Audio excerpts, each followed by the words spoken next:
Good evening, everyone, wherever you are joining us from. I hope you are safe and healthy. Welcome to our biannual US elections roundtable that I'm organizing every other year with my wonderful colleague, Professor Michael Oppenheimer, who is on the panel today as well.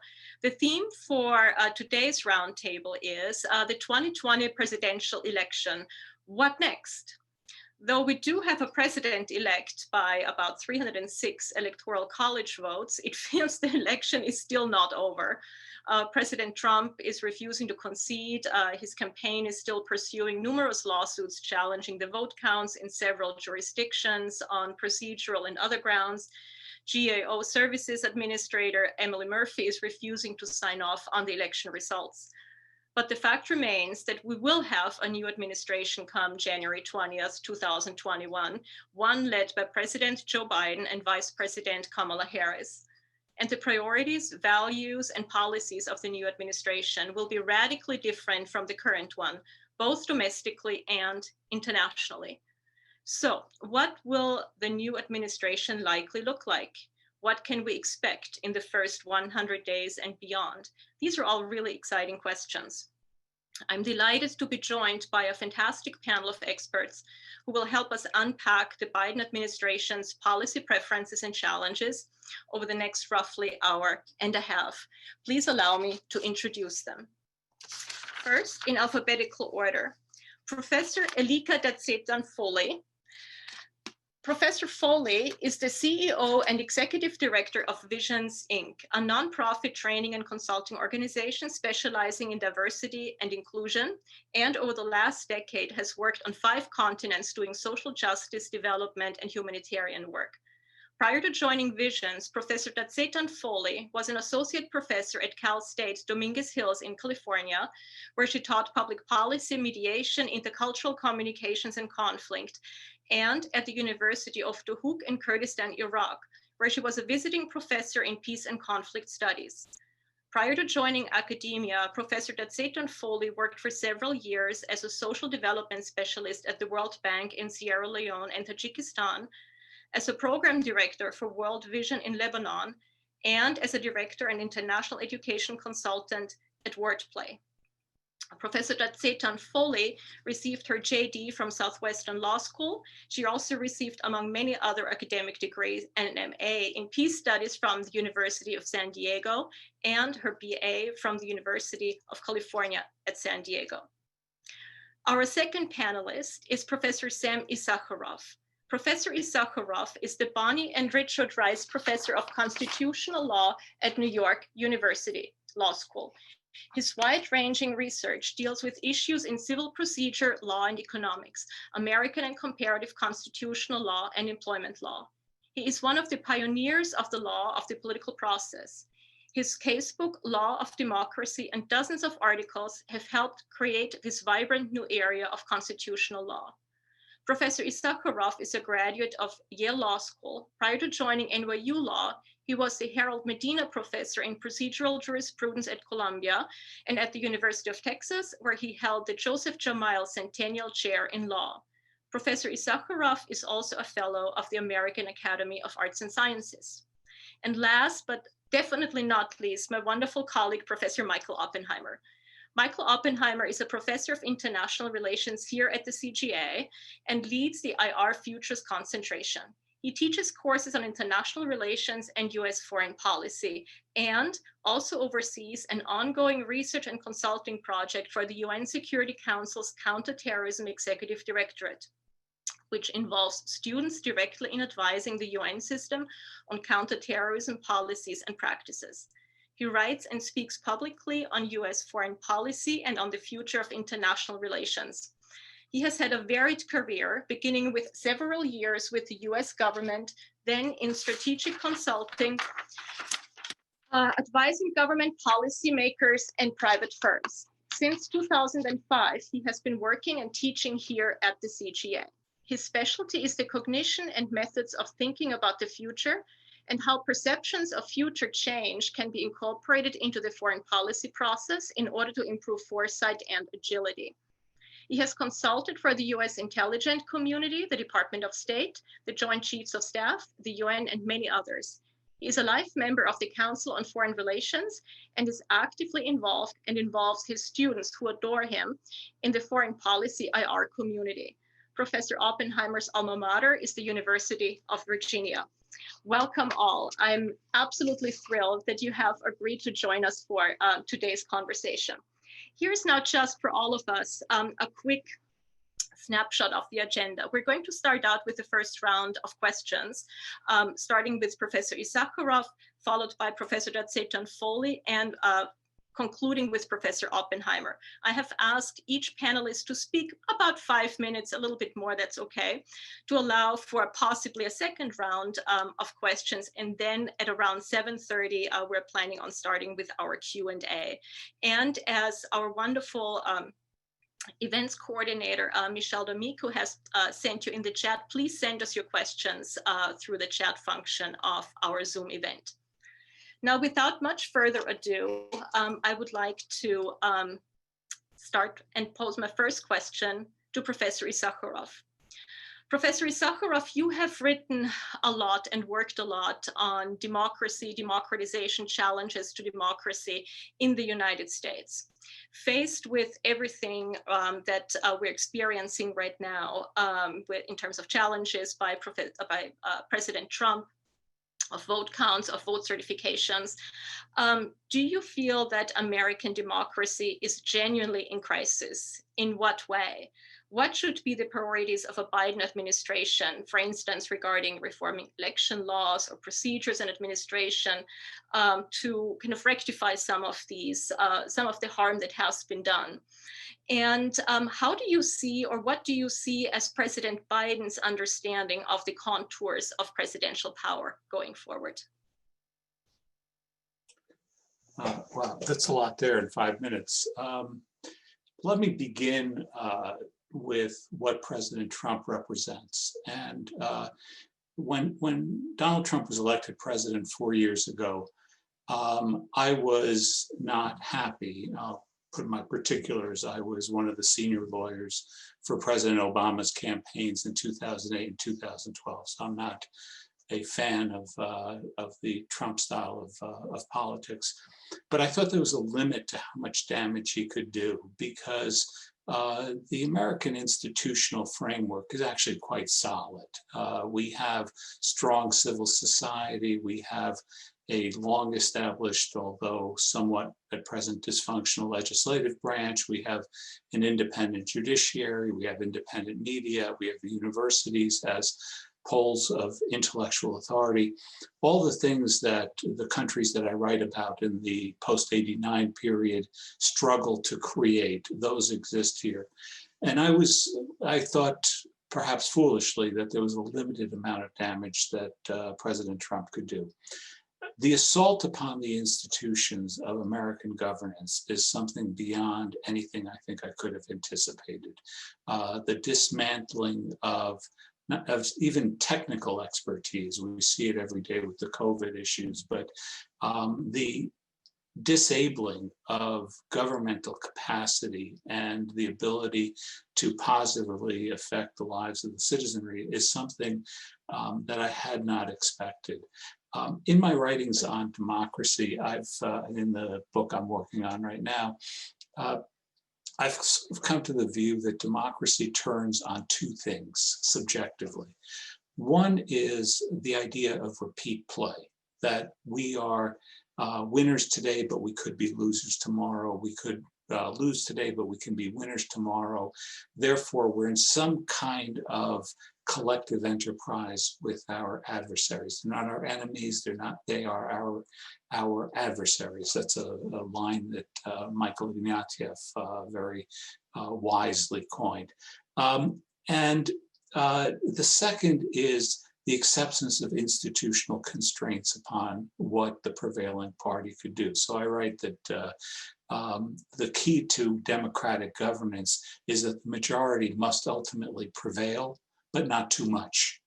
And in the populist moment that we're living through, and Trump is a perfect example of this, there's the idea that any election is a plebiscite. It's yes, no, it's once and forever, and the winners are entitled to everything.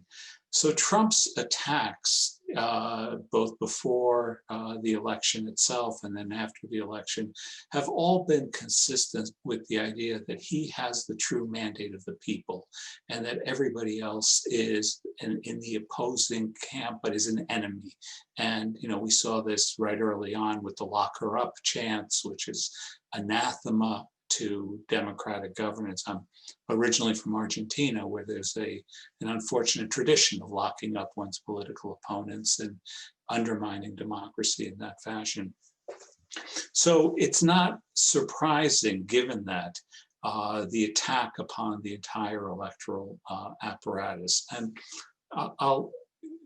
let me just make a small point about this on the law side, because I'm the law person here, or Elika has a law degree, but I don't think that she does the election law per se. But there are a lot of lawsuits being filed by the Trump campaign. The simple legal analysis, and this is a very difficult legal concept, is they're all nonsense. And there's some barnyard vernacular that we could use also, but they have no merit. They have no point. They are not, for the most part, even addressing enough votes to tip the Electoral College. The strategy is otherwise, and some of Trump's lawyers have been candid about this. They are not trying to win. They're not trying to overturn the election results by altering the tabulation. They might try a little bit in Georgia, but it's not going to work. What they are really about is trying to destroy electoral processes altogether. We have, and this is a much bigger issue, but I'll just give the epigrammatic version of it. We have a very old constitution which coexists in some tension with our democratic ethos of the time. So we all know that we vote for president. Everybody knows they vote for president, except of course the Constitution doesn't recognize any citizen's right to vote for president. Instead, it makes that a matter of legislative grace by the state legislatures.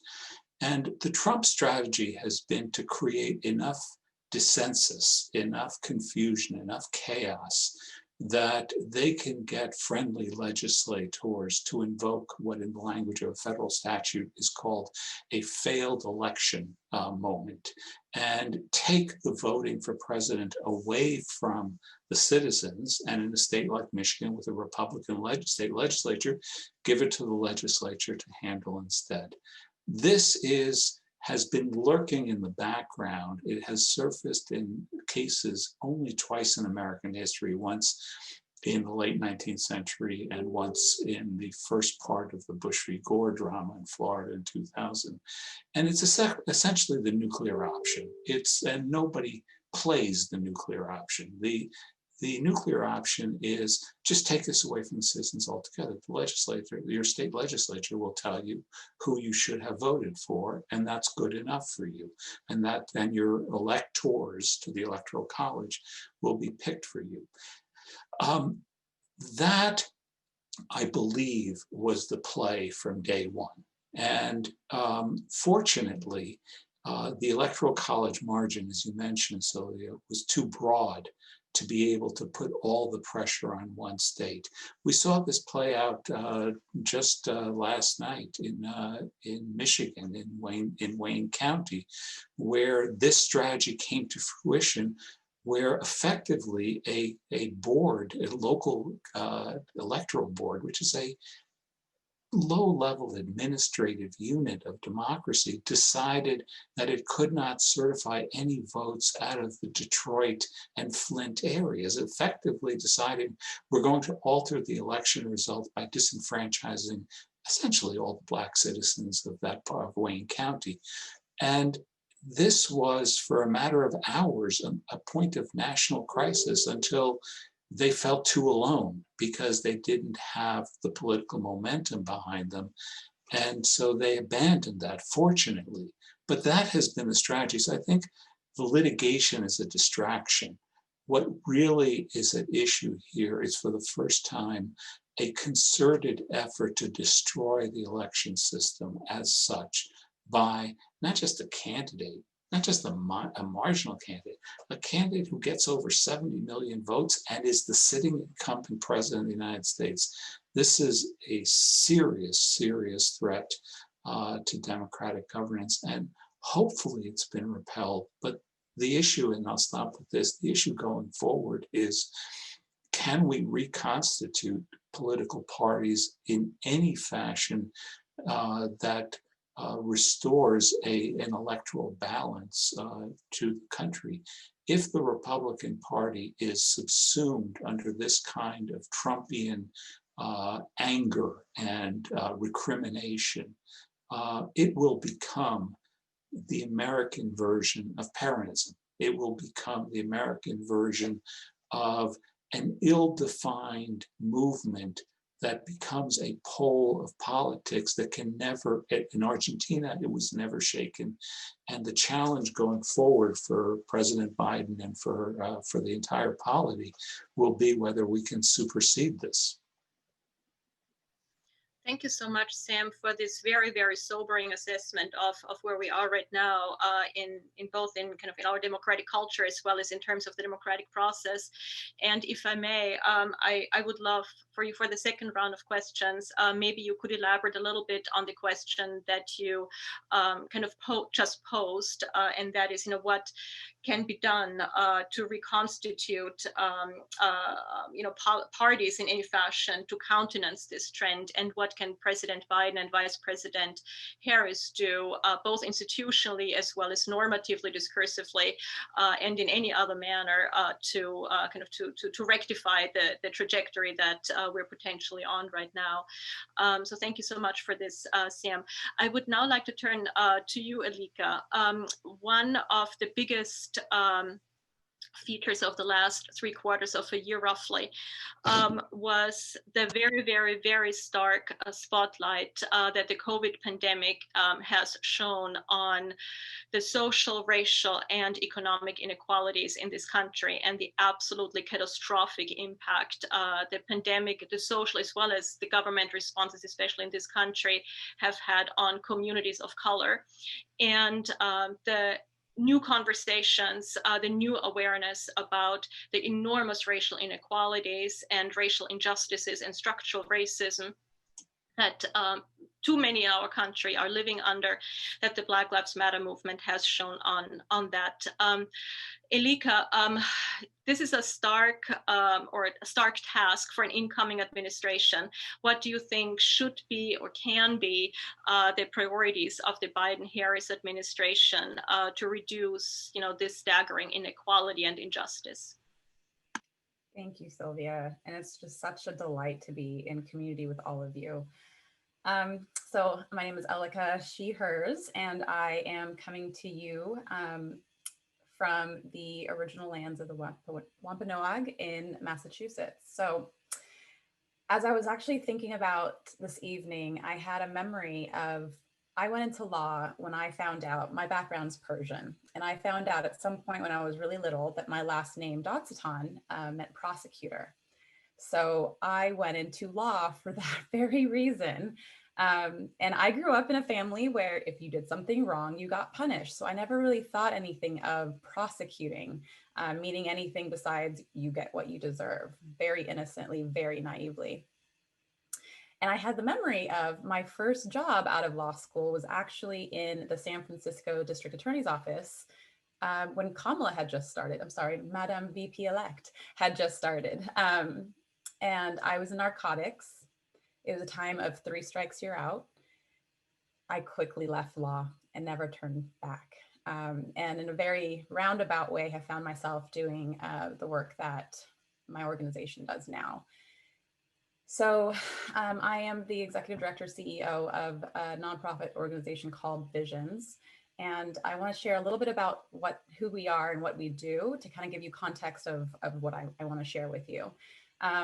Visions as a nonprofit is intended to, our mission is to empower environments to really recognize differences and utilize differences for the benefit of everybody. And it was a nonprofit that started in 1984 by my amazing mentor, Dr. Valerie Batts, and two other Black women from the South who grew up during legalized segregation, and one Jewish man who grew up during the Civil Rights Movement. So in 1984, they were growing up during legalized segregation, and this is when legalized segregation was the law of the land. And as laws changed, they watched racism become asymptomatic. And just because laws changed, it wasn't as if justice was suddenly served. And I know that everyone wants to hear tonight hear about, or today or this morning, wherever you are, more about kind of the impacts on this next administration. And what I would really like to talk about is racism and looking at racism as a virus. And this is something that we would need to eliminate at the cultural level, like a germ.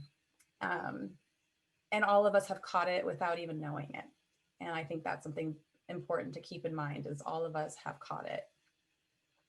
And like a virus, laws can't change it. So we need to find a cure that can cure racism. So many of us saw, I think, Biden coming in and Biden's administration coming in as this white knight. We might acknowledge the imperfections, but we are just so excited for a change in administration. And we've heard Biden and his team talk about wanting to come in and challenge systemic racism, has talked about Truth and Reconciliation Commissions, talked about the reparations bill, talked about potentially repealing this executive order of anti-racism. All of these institutional, policies are great, and they sound wonderful. But institutional racism is real, and we believe that the work needs to be done at 4 levels. So personal, interpersonal, cultural, and institutional. So we talk a lot about institutional when we talk about the elections and what's next in terms of policies. So yes, changes must be made at the institutional level, but we still need to heal ourselves at the personal and the interpersonal levels. And I want to talk a little bit about that. And I do sometimes shy away from using the term healing, and I know it's ironic because I teach restorative justice, but even restorative, when we say that, it's what are we restoring? Was something once whole that we're restoring? Are we healing something that was once fixed? We don't want to do this good old days conversation. We want to think forward and move forward. So in this country, this disease started, hundreds of years ago, from the time that the European settlers came onto the shores. And as I mentioned, this cure for this disease needs to be done as structural work. It needs to be done as personal work. It needs to be done as spiritual work. It needs to be intergenerational, but we really just all need to do the work. And so I want to talk a little bit about old-fashioned isms, and I'll move into modern isms a little bit, if that's okay with you. And old-fashioned isms is really the over-acceptance of differences in a negative sense. So if I were to say Black people are not as smart, or Middle Eastern people are not as peaceful, the rural communities are not as smart as urban communities, and so on and so forth. In old-fashioned isms, this is believed to be true, and very openly to be true. And this was perpetuated by the Europeans who came here and saw natives as inferior, and that became part of their narrative. And so part of the mentality of our country is built upon this very fact, that everything that was built in this country was built on this narrative. And so now, 2020, not just say 2020, but we are now in 2020, and we see that Black bodies are seen as less than as we look at police brutality. So what happens when laws are changed and it's not okay to practice old-fashioned isms anymore? Did racism just suddenly disappear because the laws were put in place? The modern isms are just the characterization of racism may have changed, but the underlying dynamic is still there. So the strategy for change is really acknowledging that the old-fashioned isms are still there. They're very alive and well. And the other part of the US is this fair and just society. You know, we talk about Emancipation Proclamation and life, liberty, and pursuit of happiness. So you can't anymore, you can't be so openly racist anymore. So it has gone underground and there's a need to hide it. And people feel shamed when they feel racism or they see racism or they, you know, don't want to admit that they see racism. So Dr. Valor Batts, like I mentioned, my mentor, her studies from 40 plus years ago had mentioned in the right environment, when it's the context is ambiguous, old-fashioned racism will rise again, as we're seeing right now. So, you know, fast forward to today, and you hear people talk about, I mean, until very recently, I'd say a lot of people would still say, there is no racism, come on, it's old, you know, old news that's happened, things have changed, it's not that way anymore, I'm colorblind, all of these things. So again, we can't outlaw the disease. And Black psychologists decades ago were trying to get racism to be considered a mental health illness. And of course, because of who's in power, that wasn't going to be possible. And the reality is that a repeated corrective experience needs to exist for this to be fixed. And when, as many of us know, there's this avoidance of contact. So in terms of residential segregation, that never got confronted. So from redlining to now, we can acknowledge that there's this residential segregation. And therefore that significant corrective experience has not occurred.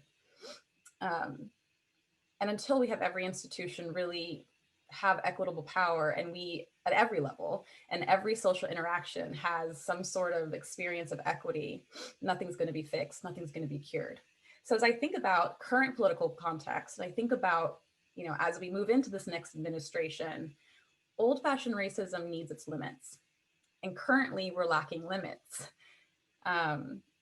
And it's this lack of limits that's really one of the critical factors of where we are now and where we are today when it comes to racial equity. So if we had built off the benefits of Obama's administration in terms of the pandemic prep, in terms of the 21st century policing policy, the reparations bill that was introduced many years ago by John Conyers, you know, if we had done all these things, we might be in a different place today, and therefore we might be moving into a new administration in a different space. But these structural practices were in place, and they just needed implementation. So we need to impact policy, of course. We need to create conditions for confronting this disease. But we're now delayed many years. We've gone backwards many, many years. So this is just the institutional level of the 4 levels. And I know I mentioned a little bit about the interpersonal side when I mentioned the avoidance of contact, but I just wanted to lay out the landscape of kind of how we got here today, where we are today, and to look for a solution in the next administration is very simplistic, but I'll leave it at that for now. Thank you so much, Elika, for sharing these really important and really also very sobering thoughts, and also your own intellectual and personal journey. And one of the things that I think I heard you say was that even though we need holistic, institutional, structural, and interpersonal change starts with every single one of us. Our unthinking, our unbelieving, changing our own framework for thought. And I believe some of your words hark back to the work of Professor Ibram Kendi and his book on how to be anti-racist, or how to be an anti-racist. And I would love, you know, in the second round of questions, or maybe when we move into the Q&A, if you could, you know, elaborate a little bit more, maybe about the symbolic importance of Vice President Kamala Harris, and maybe, you know, what, you know, looking to her can already do to help us move in the right direction, if at all. I would now like to turn to you, Michael, and shift gears a little bit. Sam has shared with us his concerns and his thoughts on the state of American democracy, and our slouching, or our moving towards Peronism. Elika shared with us a very close, almost like the flip side of that coin, the need for a holistic unthinking of kind of how we look at social inequalities and our roles in changing directions. And Michael, I would now like to ask you, about a week and a half ago, when most of the networks called President-elect Joe Biden, the incoming president, and they called the election for him, people around the world were celebrating. There were fireworks in London, there were fireworks in Paris. So the world was also the world's eyes were on us. And in addition to the damage that the previous administration has done to democracy, our democratic culture, to ethnic and race relations in this country, kind of a big chunk of the damage has also been on our international our international relations, our interactions with our allies and partners around the world. What do you think a Biden foreign policy will look like? And what do you expect to be its key features? And in what way do you think it will differ from Trump's foreign policy? Discursively, institutionally, what should be, what do you think the approaches will be to multilateralism, to traditional alliances, and maybe then, in the second round of questions or in Q&A, you would be willing to share a little bit about what you think will be our relationship with China, with Russia, and with North Korea going forward. And you have only 5 minutes. And I have only 5 minutes. I'm going to have to be very selective in answering that question if I squeeze it within 5 minutes. But it's interesting. I mean, I barely remember those moments of euphoria. They dissipated rather quickly as we've now experienced this extraordinary, transition, chaotic transition, deliberately corrupted transition. One gets the strong sense that Donald Trump is now determined to make it as difficult as he can for Joe Biden to govern. And to the extent that he doesn't finish that project, Mitch McConnell will, depending upon how things go in Georgia. So you ask a question about what Biden's foreign policy is going to look like. And there are some major unknowns, one of which is, of course, what happens in Georgia, or whether Biden can manage to get a few Republican votes, depending upon the issues, because the Republican balance, even if Georgia goes against the Democrats, is still going to be fairly narrow. But the broader question here is what kind of a country are we going to be in 2 months? So a couple of things on the transition, one of which is that Trump is still commander-in-chief for a couple of months. We know that he's already floated the idea with his national security team of bombing Iran.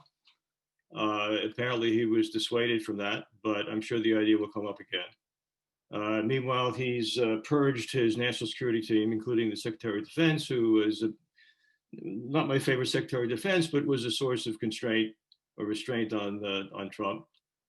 So he now has yes men and women throughout the government who are prepared to do his bidding. So there's real danger here that he will do something rash. You may think that removing troops from Afghanistan and Iraq is a good idea. People disagree with that, but the fact of the matter is that he's doing that so that the conditions in those countries, which you would like to give Biden an opportunity to shape, Biden is not going to be able to shape. So he's creating these fait accomplis, and so far, taking half the troops that remain out of Afghanistan and a few hundred out of Iraq is not going to be catastrophic, but a rash decision on Iran certainly would be. And then the other uncertainty, second uncertainty is will Biden have the political running room to name his own cabinet, to name his own ambassadors, to get his budget through,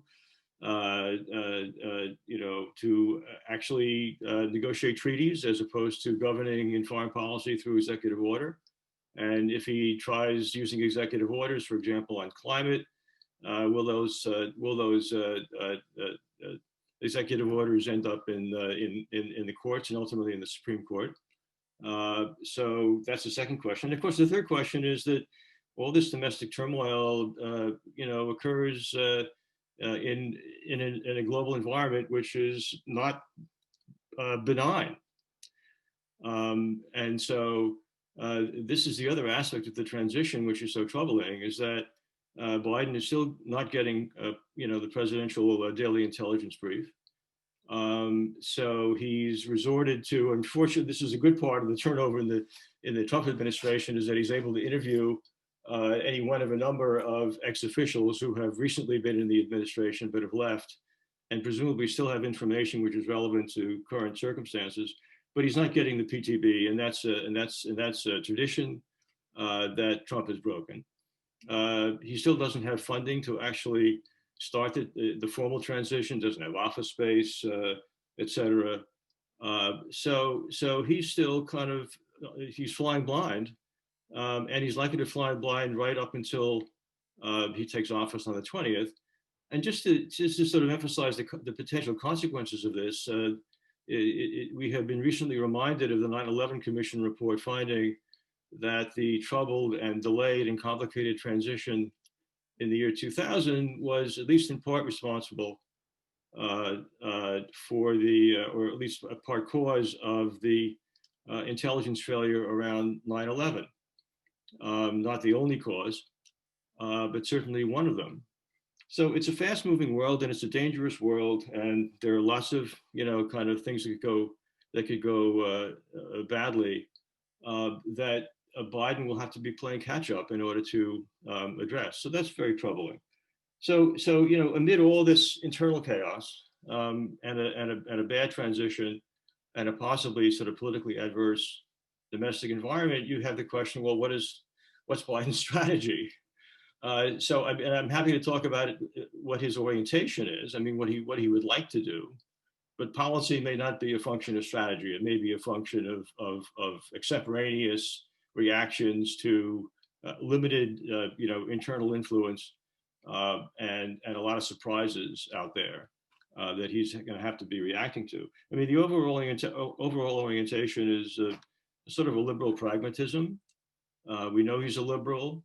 He is very, very experienced. He's perhaps the most experienced foreign policy president we've had in many, many years. All that time in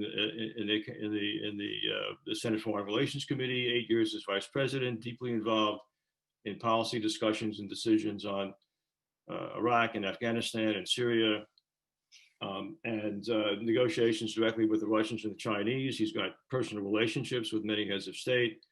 He's got a very deep kind of foreign policy advisory system around him from which he can pick some very good people, and he's already suggested what some of those might be. I think you can compare him to Obama, slightly more activist in some respects, but not in other respects.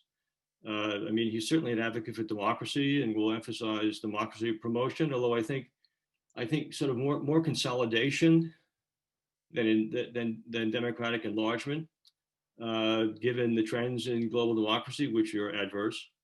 I think he'd be very happy if we could sort of, stop the bleeding among democracies. And he will do that through jawboning. He'll do it through, he now is talking about establishing a global community of democracies, which would be an interesting innovation, one that was considered during the Clinton administration and abandoned, because you have a difficult diplomatic question of who's in and who's out, and that may be again prohibitive, but that's one idea that he's been floating, much more cooperation with existing institutions. He wants to get back into the World Health Organization, or actually not get back because we're not out, but reverse Trump's decision to pull us out. He certainly will rejoin the Paris Agreement. He wants to reestablish the Joint Comprehensive Plan of Action, the so-called Iran nuclear deal. He's an institutionalist. He believes in NATO. He believes in the World Trade Organization. He'll appoint good people to those organizations, and they'll be at the center of his foreign policy.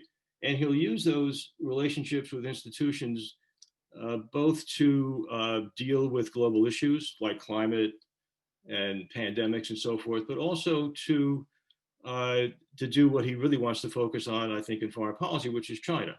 So China policy is in some respects similar to Trump's, in the sense that it's at the center of his universe. It's the most challenging, threatening peer competitor. And if we want to maintain our interests, maintain commitment to our allies, contain Chinese trade practices, compete with them technologically, that has to be done collectively. So that means rejoining the Trans-Pacific Partnership.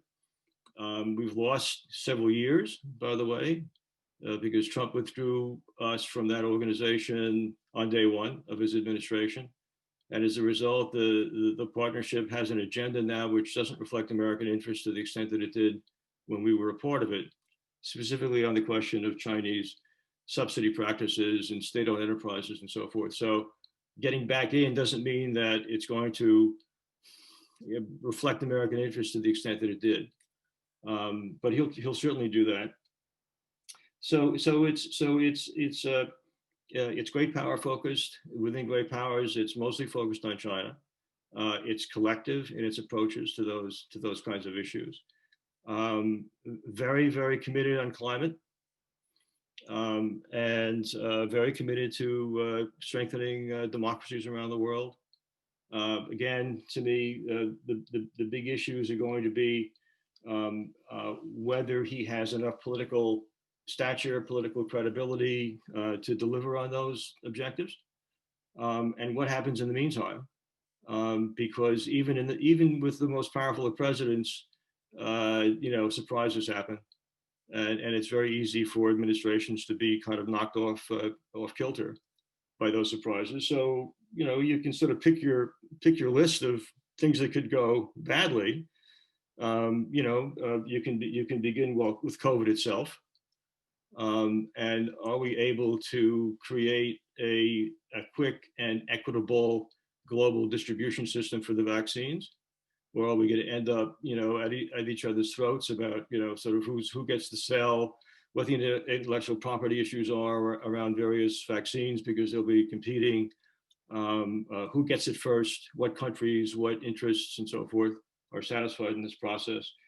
North Korea, we know that North Korea now, we think we know, North Korea now has intercontinental range ballistic missiles that are nuclear tipped and that can reach American cities. That happened during the Trump administration, by the way. The North Koreans haven't tried to leverage that yet, but they will. And they will leverage it by precipitating a heightened conflict with South Korea, believing that their ability to attack American cities will reduce the credibility of American security commitments to South Korea. So that's a clear advantage to them, and Biden's going to have to deal with that. Taiwan is, is close to getting critical.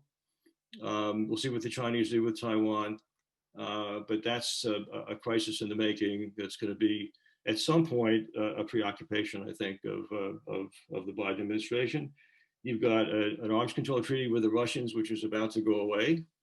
It's the most important single treaty that we have with the Russians.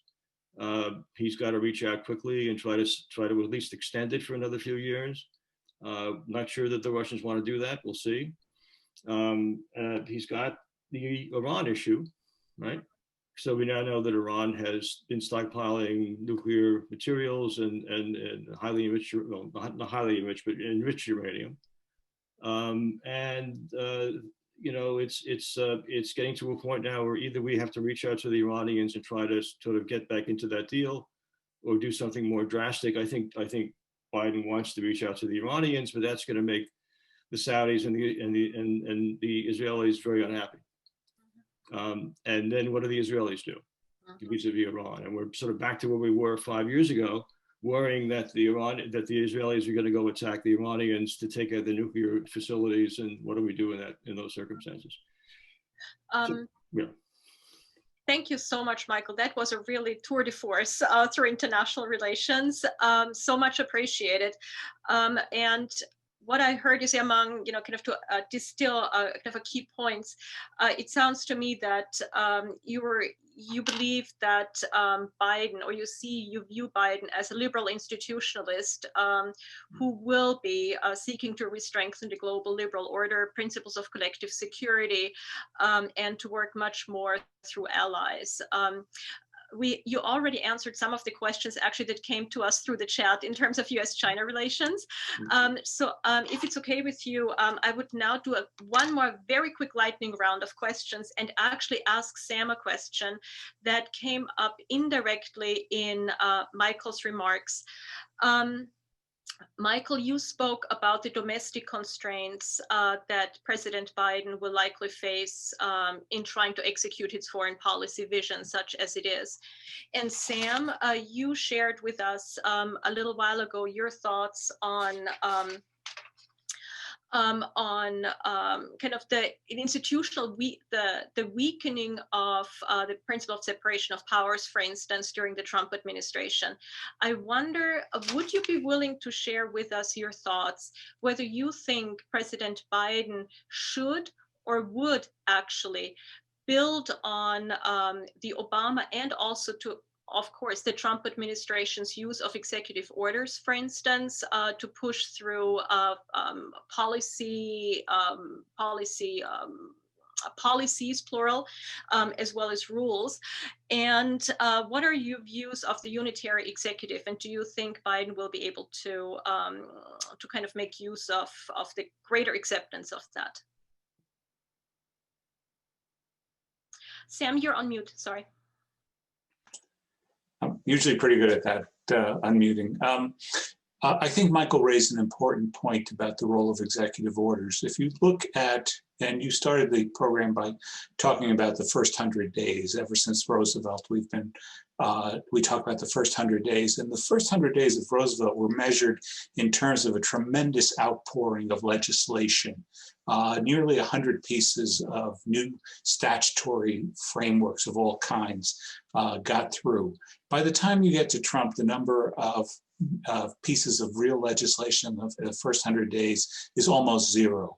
But that's not just Trump. It was in the single digits for quite some time, for the last several presidents. And basically, once we've had the weakening of political parties and the inability to create a governing form through the legislature, through bipartisan deal making, and there's many, many sources of why that's so, but the fact that it exists is a reality. Presidents have gone over to ruling by executive order, and I'm no defender of President Trump, but he's continuing in a long tradition of the use of executive orders that certainly goes back at least to the Clinton administration and further back than that.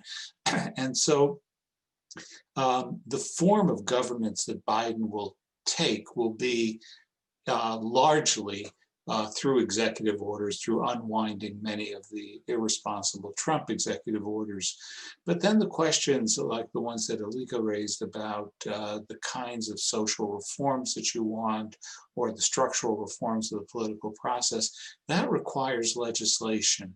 And there's very little indication in recent history that we are able to legislate successfully on significant issues. There's broad consensus on the need for infrastructure repair. There's broad consensus on the need for response to COVID.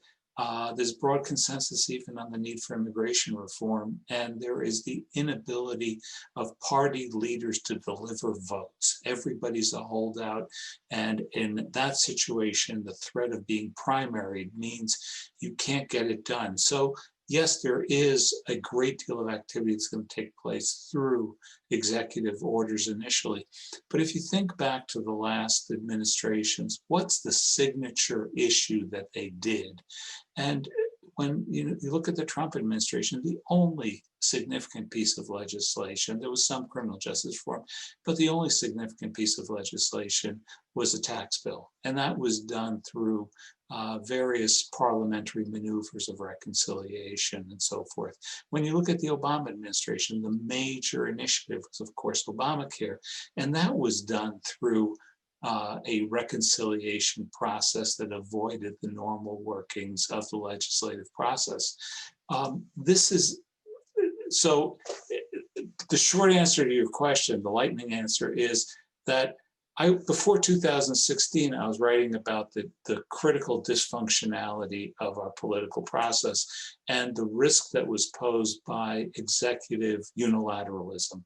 The unitary executive theory, that's just the theory of whether there can be checks on administrative agencies. I don't, that's just an ideological framing for the courts, but that's not really the major problem. The major problem is the need to govern through unilateral executive action because you cannot get legislative initiative.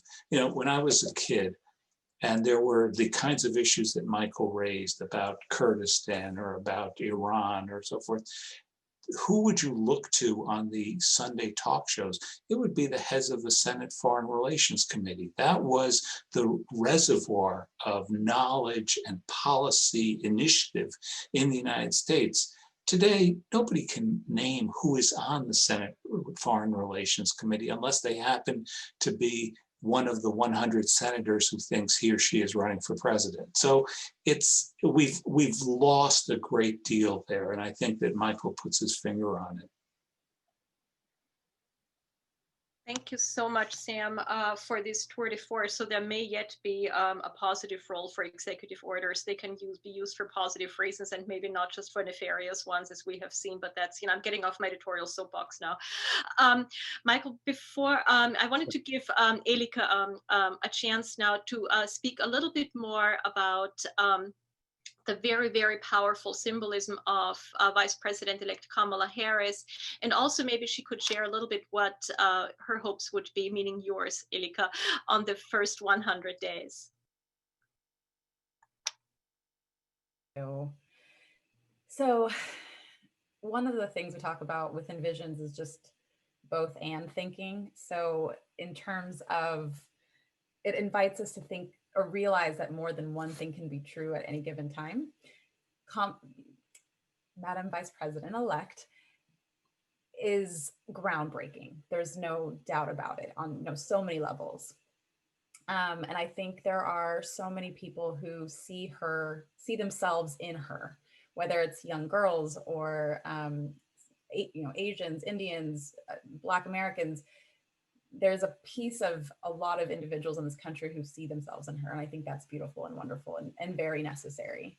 I think at the same time, there's a reality of whether or not I think the original the question was in terms of Biden's choice. And I think a lot of that comes to me as what was the intention, and not all good intentions always lead to positive impacts. So where that intention comes from, I think is where I kind of start resonating and wondering about. In terms of the first 100 days, I mean, that's so difficult. When we've had conversations around reconciliation processes, I think I've read on several occasions now that we'd be the first country to consider doing such an activity pre-violence or pre-war.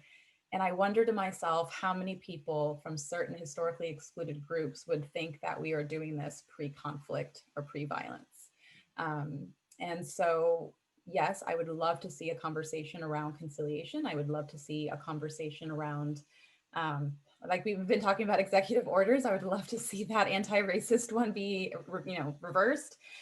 I think we just need to have courageous conversations. We're at a place where there's no doubt we're very divided as a country. And for the first time in my lifetime, I have never seen so much hesitation to have these conversations, where not just the hesitation to have the conversations, but the welcoming to exit friendships and relationships due to them. So if we can be more open, if there can be a space that's created to have these difficult conversations, to have these courageous conversations, which also takes away that avoidance of contact I was mentioning earlier, to be able to acknowledge that not all people of color think the same way. Just because they are people of color, there is representation, there is differences, and differences are good. I think just those basic kindness and respect values would be such a great way to enter this next 100 days that we all so desperately need. All the policies, I think, would just be icing, to be honest. But just to kind of address quickly, just when we talk about equity, there's the food systems, there's climate impacts, there's justice system, there's education, there's health inequality. I mean, there's so many things that get impacted by these racial disparities that I would, I welcome any and all of it. Thank you so much for sharing, Elika. And Michael, if you will indulge me, there is a question in the Q&A that is absolutely perfect for Elika. It's a perfect follow-up to what you were just speaking about. The question is the election of Kamala Harris going to give us the, quote, feel good, unquote, that we're not racist, like how we felt in 2008 when we elected Obama, only to realize that we still have a long way to go? So, kind of a feeling of maybe even complacency, now we have Elika? Sorry. Is that question for me? Yeah, I was just reading it to you because it was so pertinent to what you had just said, and I wanted to share it with you. Sure. Sorry, didn't mean to interrupt your, you're having a sip of water. Absolutely. So let me look at the question again to see how it's phrased. Mm-hmm. I mean, I think just in that question itself, it's so telling to say that we're not racist, right? Instead of acknowledging that all of us do have our biases, they exist, they're there. And I think for a lot of individuals that, that tokenism conversation of who Obama represented, and look at us, see, look, we're not racist. I told you so. And that is a very dangerous place. So there is a lot of work to do, and there's a lot more work to be done. And like the question states, only to realize that we do have a long way to go. You're correct, we do. Thanks so much, Elika. Michael, I interrupted you twice. Now you have the stage. I won't keep it for long, but just to get back for a moment to this question about executive orders and governing through executive orders, it's a major problem in foreign policy because it means that your external commitments are not credible.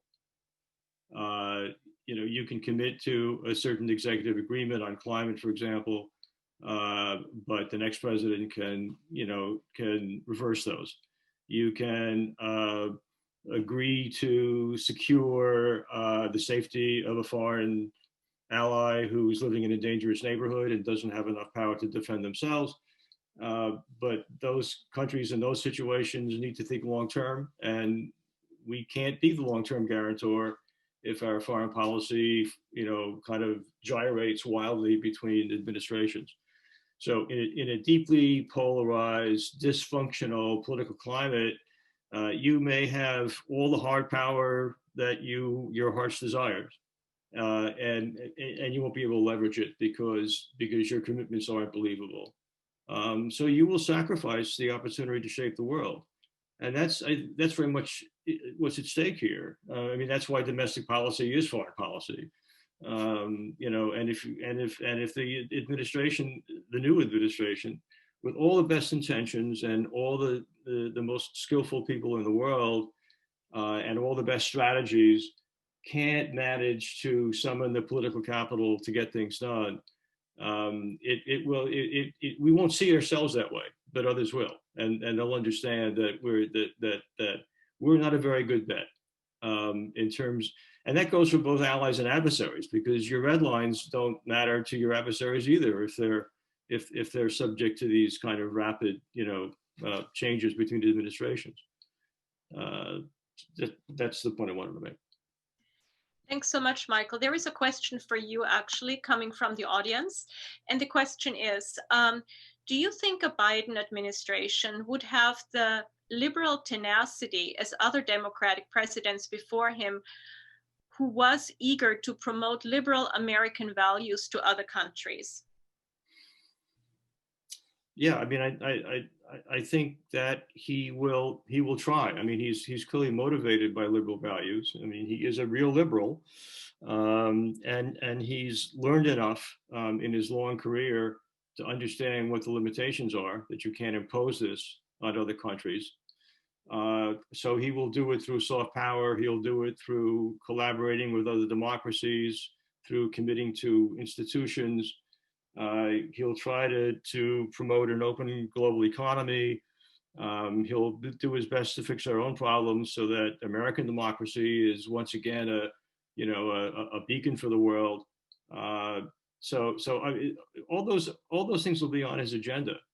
I just think we have to be watchful as to whether he has the bandwidth to do those things. And by the way, I mean, this doesn't mean that the world is going to turn increasingly authoritarian. It means that other countries who also have liberal instincts, more or less, will have to pick up some of the slack. So it may still be a liberal world. It may still be a world of open trade, a world of economic growth, and hopefully a reversal in the decline of democracy, and a world that manages conflicts. But it will be less hegemonic. It'll be more multipolar and more countries contributing to this. Thank you so much for this, Michael. There are two questions now for Professor Issacharoff. Sam, the first question is from an attendee in Argentina. And the person asks, a question for Professor Issacharoff. How could you explain that in Argentina, a very populist country, the electoral process has never been under attack? And the second question, also for Professor Issacharoff, is, Professor Issacharoff, what is your opinion? What are your thoughts on court packing? I answered the first question offline, but the simple answer is that there are a number of countries around the world with very checkered histories of democracy who nonetheless have fairly good electoral institutions. And I happened to be in India in February in the election, during the local elections in the state that comprises Delhi. And it was orderly. The votes were tabulated. The opposition party to the Modi government won, and there was no violence. It was well handled in an extremely poor country. I think that part of the problem is what the Venice Commission, which is the European Institution on Democratic Governance, identifies, which is when they try to set up what's the number one issue, the number one issue is the independence of election administration from incumbent political power. And we are one of the few democracies in the world that allow partisan officials to be the head of the election. So in 2018, there was a Georgia gubernatorial election with some contested issues about ballot access. And the person who was running the system was the Secretary of State, who was the candidate for governor. And that just should not happen. So Argentina has universal voting. People take it seriously. Turnout is extremely high. It has historically been a very literate society. So there's many cultural reasons for it. Argentina is complicated, and if we go into Argentina right now, we'll never end.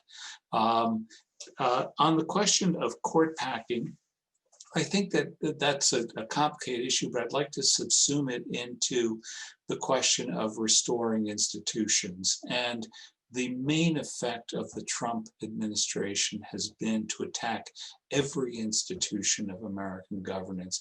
I think that the key challenge for a Biden administration will be how to restore institutions. So the idea of devoting a lot of political resources to a one-off move to reverse one Supreme Court appointment, the best history of the court packing effort by Franklin Roosevelt, the last one we had here, by Shestak, shows that that was even too much for Roosevelt with a big Democratic majority, and that once he tried that and failed, that was the end of his administration until World War II. He didn't pass another significant piece of domestic legislation until the war began.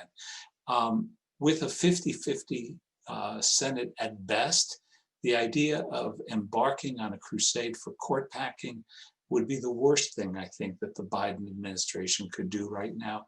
There's so many issues, and most of them have to do with institutional reestablishment and to continue maneuvers of trying to take over institutions with one-off actions, I think would be a big mistake, and I would be shocked if that's the path that Biden went down.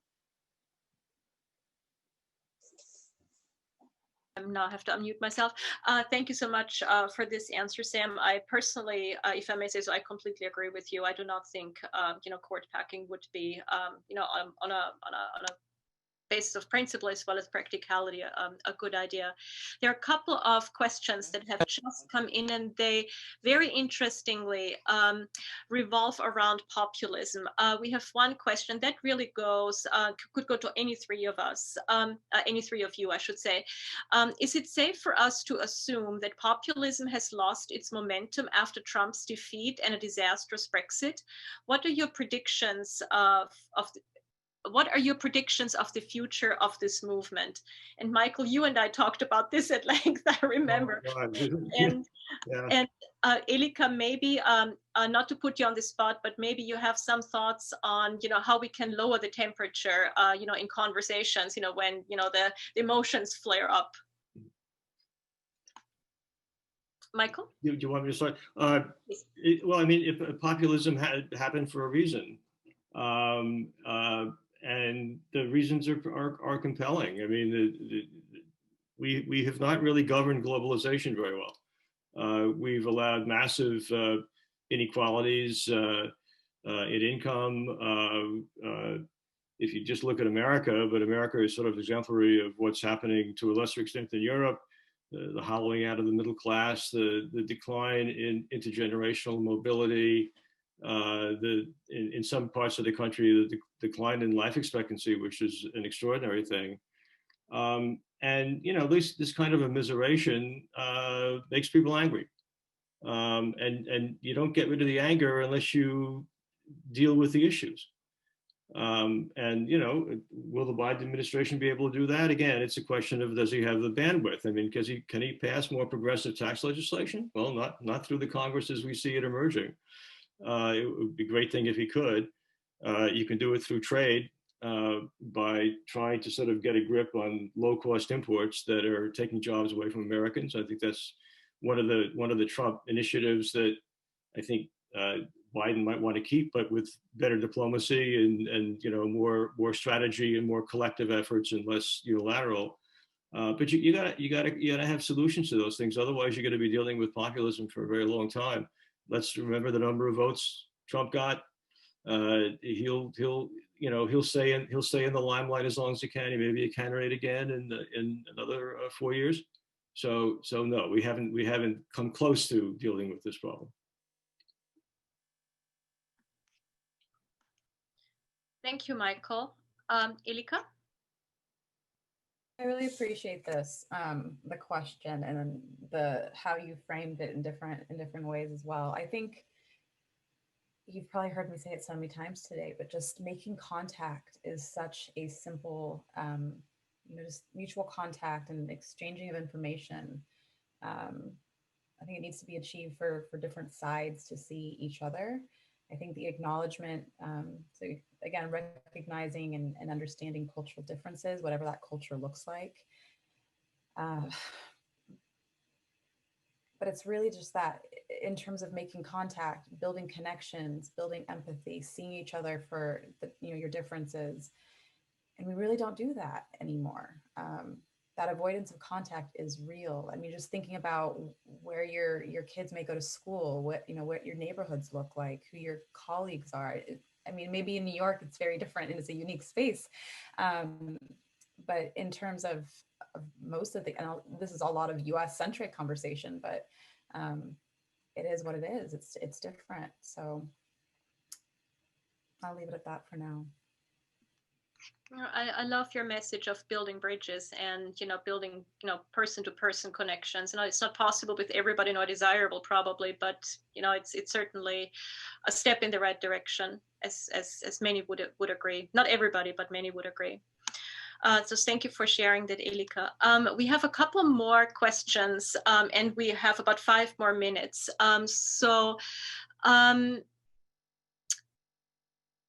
Let's see which one. We have time for 2 more questions. A very quick question to Professor Issacharoff. Question to Professor Issacharoff. Will our democracy benefit from removing the Electoral College?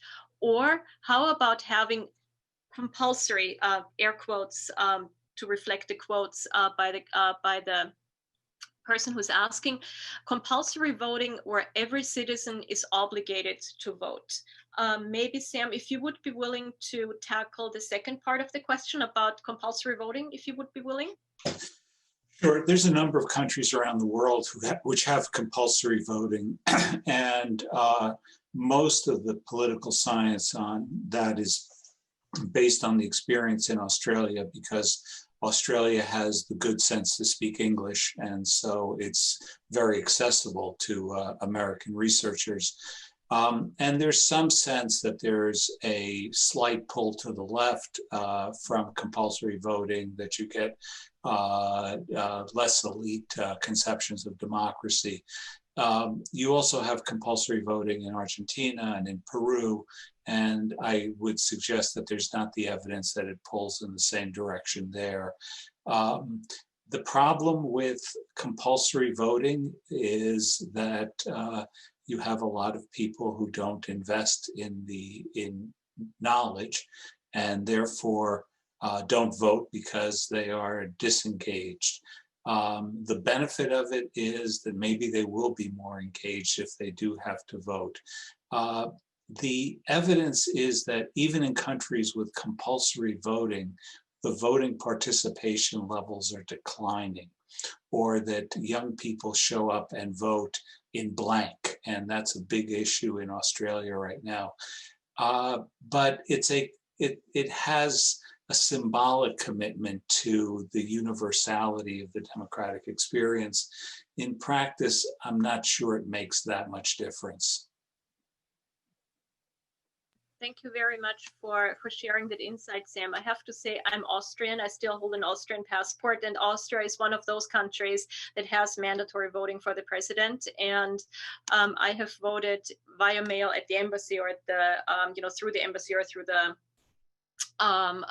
the consulate every single time. And as you said, it shows kind of a symbolic commitment to the electoral process and to kind of a responsible citizenship. But that's just a complete side note. And then the final question comes from one of my students. So teacher's prerogative, I'm going to share her question. And it's to you again, Sam. Question for Professor Issacharoff.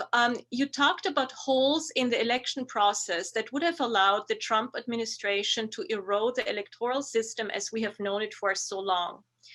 Do you anticipate the Biden administration or the legislative branch to pursue legislation to prevent another populist president like Trump? If so, how?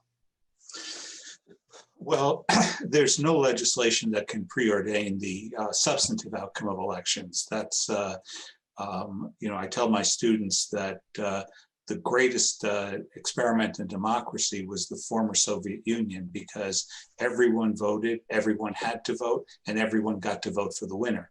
But we have a slightly more contentious view of democratic prerogatives. I think that what is lacking in our election system is the independence of administration. There are many things lacking, but one critical one that this election highlighted is the independence of election administration from the partisan battles of the day. When you had that experience in Wayne County last night, that was true banana republic activity. This was an affront to democracy. And will the Biden administration have the ability to do this? This is an interesting question. There is a provision of the Constitution through which they can address much of this, what's called the Elections Clause of Article 1 of the Constitution. And there's actually some deal making that might be possible here, because there's some aspects of the voting process that caught the Republicans off guard here, how much willingness there was to use early voting, some standardization of the processes of early voting. I think that there might be a deal possible there. Much of it depends on how loud then ex-President Trump will be 6 months down the road. You forget, we think it's inevitable that he'll keep tweeting and everybody will keep listening. Once you're a loser, nobody wants to be, to play on your team anymore. And so we may have prospects there, but it will take a lot of legislative skill to get it through. Of all the people who've been president since Lyndon Johnson, Biden is the most endowed with those kinds of deal-making legislative skills. Thank you so much, Sam, for sharing these thoughts. We are now at the end of our conversation. These 90 minutes just flew by. And I wanted to thank our panelists who shared so much of their expertise, of their personal journeys, of their thoughts, of their insights with us. You left us with a lot of hope, also with a lot of sobriety, I think the word is. It was certainly obviously, it's kind of evident where I stand on this issue. Certainly the first battle was won just a few weeks ago, but it's not going to end there. And the struggle continues, to restore our democratic values, to restore our sense of common purpose. Elika shared with us, some thoughts on how that might be possible, and how, change can start with us, or does start with us as individuals. Michael gave us a view of what the world will look like maybe over the next year and a half, what the domestic constraints for President Biden's foreign policy will be. And Samuel, again, shared with us how, we can possibly overcome both the domestic constraints as well as the the populist constraints, let's put it this way. I wanted to thank our wonderful audience as well for the amazing questions that they sent, both in the Q&A and, in the Q&A, not just in the Q&A and in the chat. And I hope to see you soon again at another of our public events. Our wonderful Michelle D'Amico will be sharing those for those of us who are on our mailing list. Please check for emails, please check for Eventbrite updates. I would like to thank you again. Please stay safe and healthy. Have a wonderful holiday period. Stay safe, and I hope to see you soon. Thank you so much.